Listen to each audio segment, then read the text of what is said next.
It's just a 1022, right? So how cool can it be? My peers ain't popping, they don't know what's going wrong. Y'all well dressed, but you ain't got soul and you just can't sew it on. I'm trying to tell y'all boys, I got a few songs I can sell y'all boys. I tried it back then, it was hell nah, boy. Now I'm in a box like a Kellogg's toy. The ones that hate me the most look just like me. You tell me what that means. Make a slick comment and see what that brings. I seen it go down, we can reenact things. Extreme like DMX sing. These boys pussy and they PMS sing. People in the city see the movement occurring and say, my God, I wanna be in that scene. That's right. Damn right you wanna be in this scene. She had the video trying to be in this. This is the Ruger 1022 Charger pistol. Retails, I paid about $380 for it. It did come with a bipod. I didn't put that on here, of course. I'm not going to do that for a 22 of this size. But it did include that. And then everything else was an add-on. I think I spent about $700 total on everything.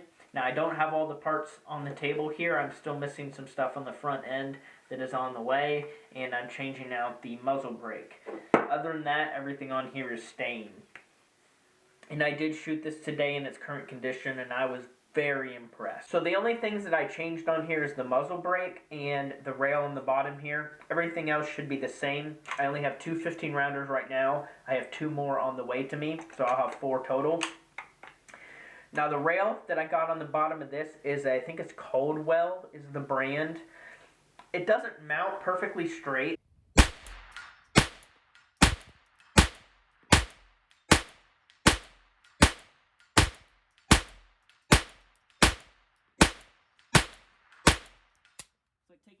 Which is kind of a pain. I was going to put like an angled grip on here, but it's just definitely not going to look very good at all. And it's huge, okay? There's just not enough space for a grip of any kind up here, an AFG, because you can't put a vertical grip on a pistol. So I was going to do an AFG, I can't do it. So I ended up actually just purchasing a flashlight.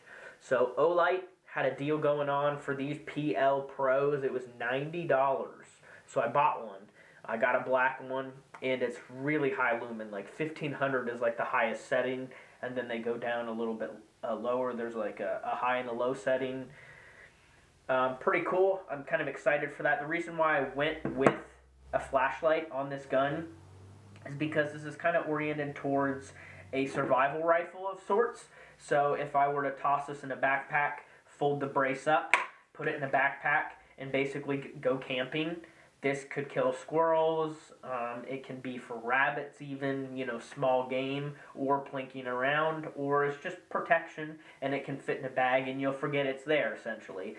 And to me, having a flashlight is going to be important. So if you're in the woods and you need a light right there, I don't carry a flashlight in a pocket or anything. I'm not that kind of person. So I would definitely want one on my gun going camping, because I don't keep one in my pocket.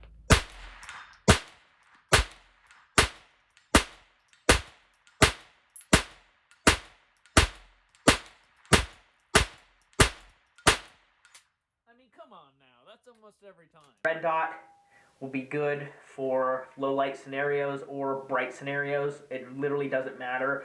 The red dot is a go-to, do it all. I know some people like to have iron sights for survival rifle because batteries can die, but I'm not planning on this as like a bug out gun, you know, to survive on for the rest of my life, you know, with an optic. It's just not what I'm planning on doing. I'm being more realistic with this gun. It's just kind of maybe a camping gun. So I want to have a light, and then I have a red dot for nighttime and daytime, because think about it. Trying to find your sights at night, iron sights, good luck.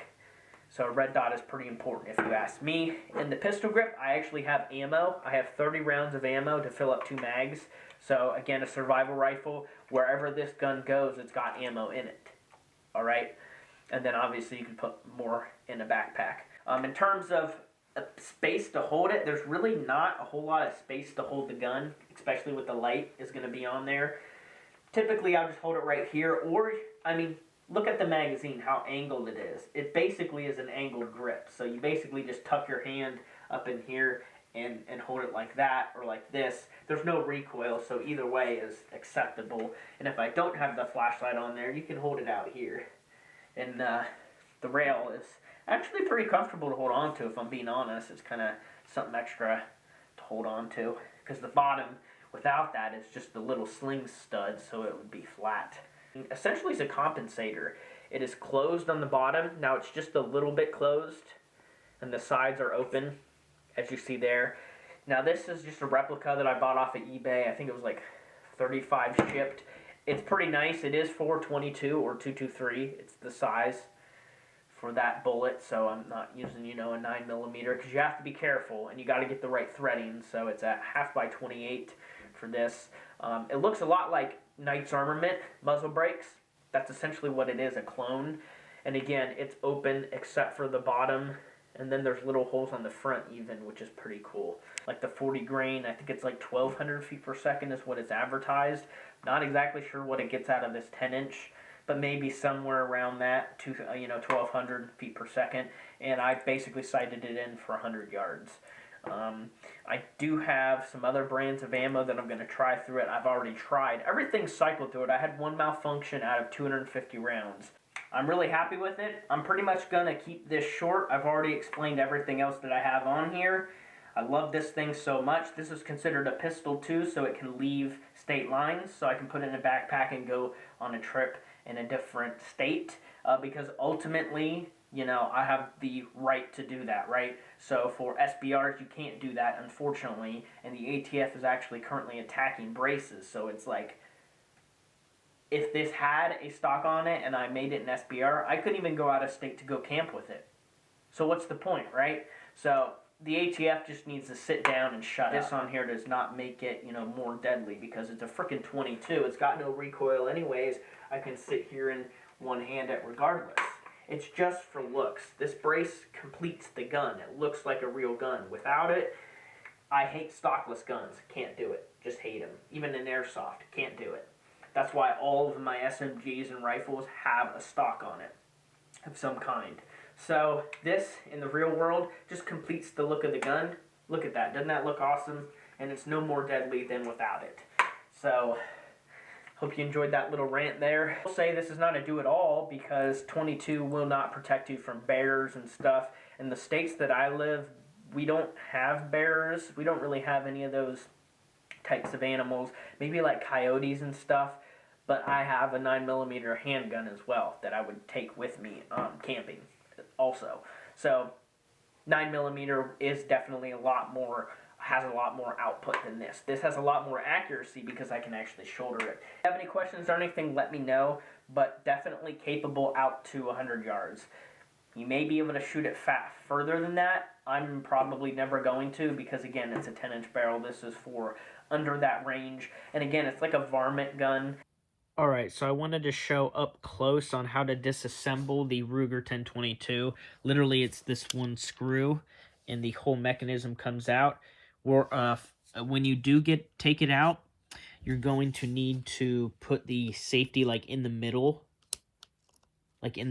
essentially, so that you can squeeze past this portion, and then it'll pop right out. One screw is all it was. It's about 350, 400 rounds, and it's dirty like crazy in there. So you're going to want to clean this thing out real good. It's a blowback, so it gets filthy. Also, a side note, this pin right here was falling out when I was trying to put the gun together multiple times, and I literally just put a dab of glue on it, and now it just has enough resistance, because this housing is plastic on their new Rugers with a plastic trigger. They used to be metal. The trigger is nicer than the older versions, because I have shot one that was purchased in the 90s, and it's not as good as this.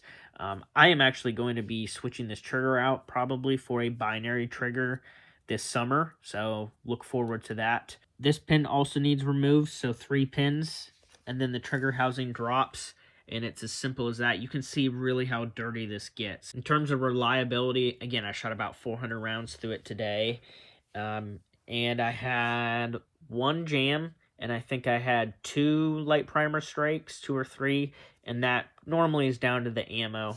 What I have in here right now is a extra battery for my red dot and 30 rounds of ammo.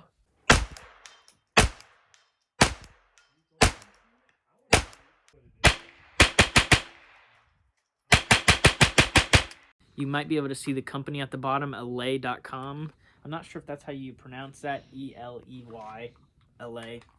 It's 42 grain, so it's a little bit heavier than standard. I haven't tried it in this gun yet, but it says it's for high velocity semi-autos in like Olympic grade ammo. So we'll see if it's Olympic enough for this.